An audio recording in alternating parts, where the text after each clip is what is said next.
Hello everyone, my name is Felix Golenko and welcome to another episode of Dashboards Worth Using. This episode is about a 4 freedoms dashboard. 4 freedoms being a concept or principle I was introduced to at Strategic Coach. The full credit for the 4 freedoms concept goes to Dan Sullivan, who is the founder of Strategic Coach. Dan has been mentioning the 4 freedoms in his books and in his speeches, but there's also a really great blog post that can be found about 4 freedoms on the Strategic Coach website. You can see the link to this blog post here, but you will also find this link in the links and downloads part of this episode. I really do suggest you read the blog post about 4 freedoms. But for the sake of this episode, let me still just summarize the 4 freedoms that Dan claims motivate successful entrepreneurs, and I believe they should also motivate successful executives. And these 4 freedoms are freedom of time, freedom of money, freedom of relationships, and freedom of purpose.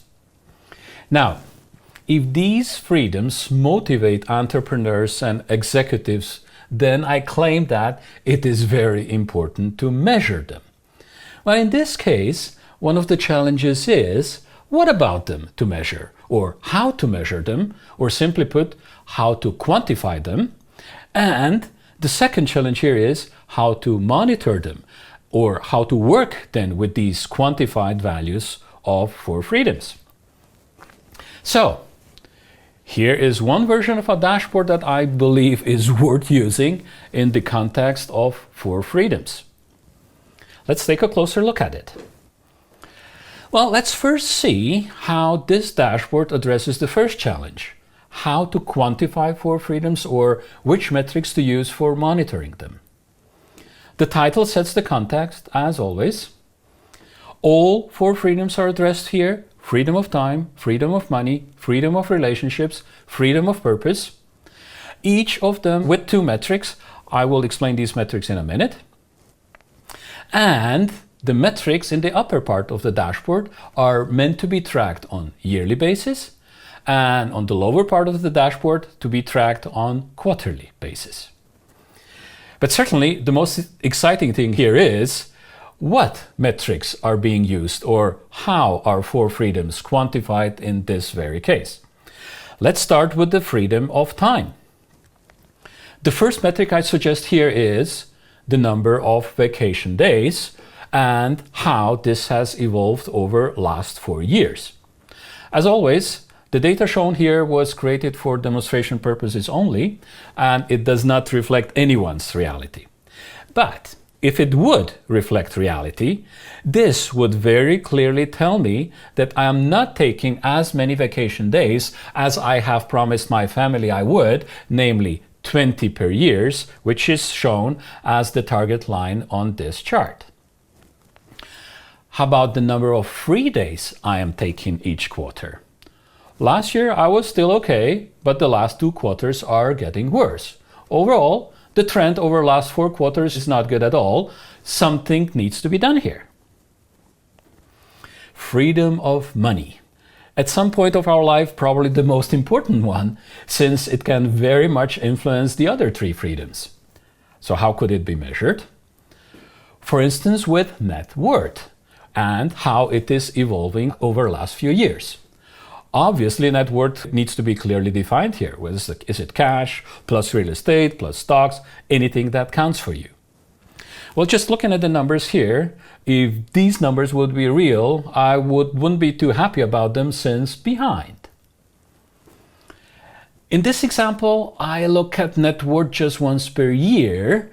On the other side, I prefer monitoring my net earnings on quarterly basis, to make sure I don't fall too much behind.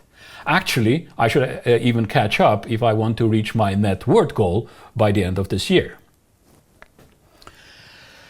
Who do I want to deal with in my life?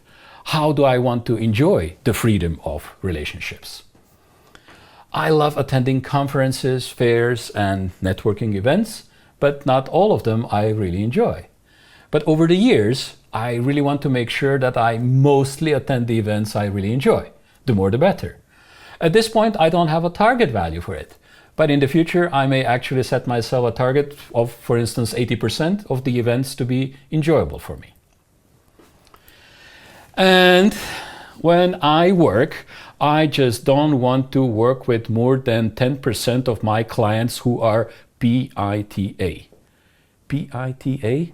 Pain in the, But if I look at these numbers, not only that I'm way above my desired 10%, which is bad enough, but what makes it even worse, it is the increasing trend.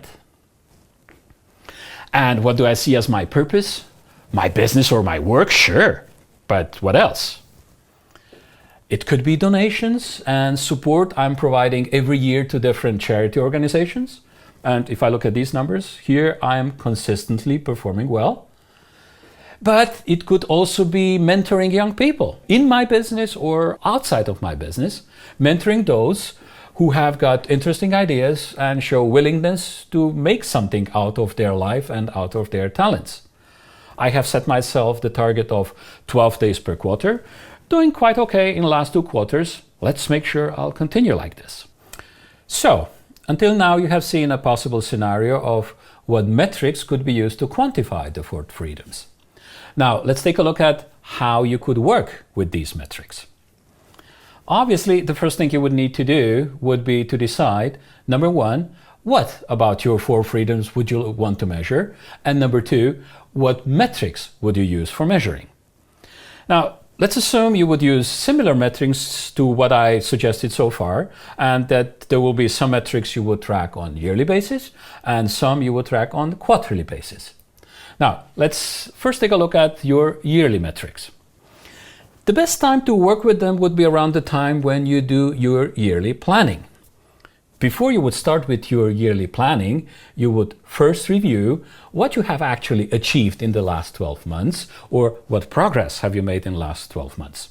Because this, I believe, will have an impact on how and what you will plan the next year. Well, and then, after you have planned your next year, after you have decided on what you want to achieve next year and what exactly will you do about it, this should be reflected in the target values for your yearly 4 freedom metrics. And you could apply exactly the same principle for your quarterly 4 freedom metrics. At the beginning of each quarter, you would first review how what you were doing and what you have achieved in the last 3 months, how this has impacted your 4 freedom metrics. And after you have planned your quarterly activities for the next quarter, derive the targets on how this will impact your 4 freedom metrics in the next 3 months. Obviously, there is a lot of food for thought here too. Dan Sullivan's concept of 4 freedoms itself already is very much thought-provoking. And when it comes to measuring it and reporting on it, this takes it even further. If you start considering measuring your 4 freedoms, the first question is, what about your 4 freedoms would you want to measure and how often would you like to measure that? What is important to you? Is once a year enough? For me personally, once a year for long-term stuff and once a quarter for more operational stuff would be enough. For some of you, it may even be monthly. Now, if you really buy into Dan Sullivan's concept of 4 freedoms, this itself could be seen as quite a complete view on your life. But then start measuring it. Would you really want to know how good or not so good you were quote-unquote performing on your 4 freedoms? It may be a scary thought for some of you. But then, you hear me say this over and over again, that which is measured improves. That which is measured and reported improves exponentially. So, let's assume you would buy into it. And on a regular basis, you would look on your life from the perspective of 4 freedoms and also measure and report on them. Would you like to keep this just for yourself? Who would you like to share this with? With your spouse, your best buddy, your coach, your mentor, your accountability partner? Now, this then may become even scarier. So, there you have it. Quite an unusual dashboard, not directly focused on business performance, but among others, focused on how your business performance impacts your four freedoms. I strongly believe it is worth using at least once a year. Please leave me your comments below. If you are already using something similar, please share with me what you use. If this inspires you to start using a dashboard of this kind, I'd love to hear from you, how you're approaching it and how you experience it. Now, you can also be a guest on Dashboards Worth Using. If you have got a few questions about your business and you would need a dashboard to answer these questions in an actionable way, I may be able to help you design this dashboard and then share it in one of the upcoming episodes. Just send me an email to fgolenko@dashboardsworthusing.com, put guest in the subject line, and tell me a bit about your business and what kind of dashboard you would need. If it's a good fit for my show, I will get in touch with you. Well, I hope you have enjoyed this episode and I hope that you liked it. If you haven't done this yet, go ahead and subscribe to Dashboards Worth Using. If you'd like me to help you design and implement your dashboards and reports, just send me an email to fgolenko@dashboardsworthusing.com and we'll start a dialogue. So, that's it for this episode. Happy dashboarding. I hope you fully enjoy your four freedoms and I will see you in the next episode.